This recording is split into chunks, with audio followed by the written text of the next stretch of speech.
farkon soyayya. Maryamu ta kace ni mukutar rogo. Masoyiyata ba zan manta da ke ba, Maryama yau kin zama jinin jikina. Zo jarimina ba zan manta da kai ba, mukutar na rogo ka zama jinin jikina. Bismillah Allah rasuli shugabana, kai ne gwanina kai ne mamallakina. Allah ka karo tsira ga shugabana, ma'ana rasulu haske na rayuwana. Waka zan tsara na Maryama soyana.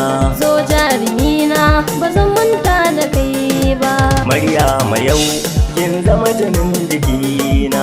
mukutar na rogo na goda Allah mai sona, ka zama gwanina kai ne jinin jikina.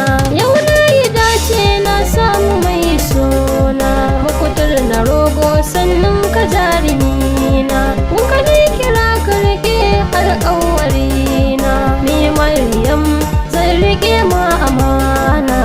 Masoyiyata ba zan manta da ke ba, Mukutar na rogo ka zama jinin jikina.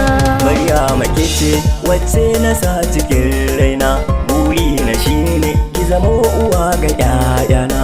Ki so da ƙauna a cikinsa akwai dubin ƙauna, sannan da amana sannan da so na murna.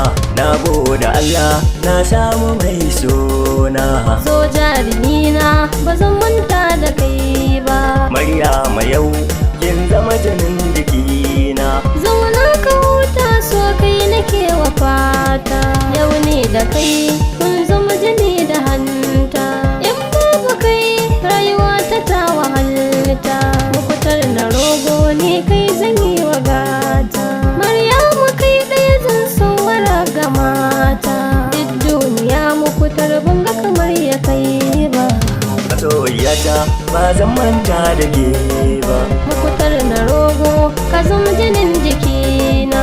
zinariya kin zarta duka mata. Ne alkawari a gida zan miki gata, taka da daidai sunan ki biyata.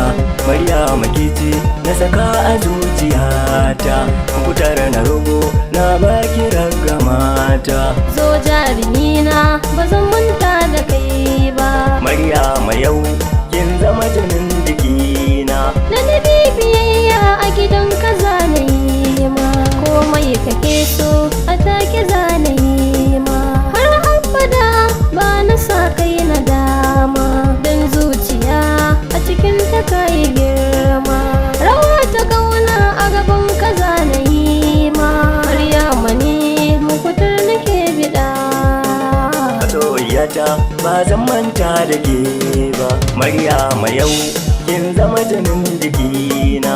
Zo jarimina ba zan manta da kai ba, mukutar na rogo ka zama jinin jiki.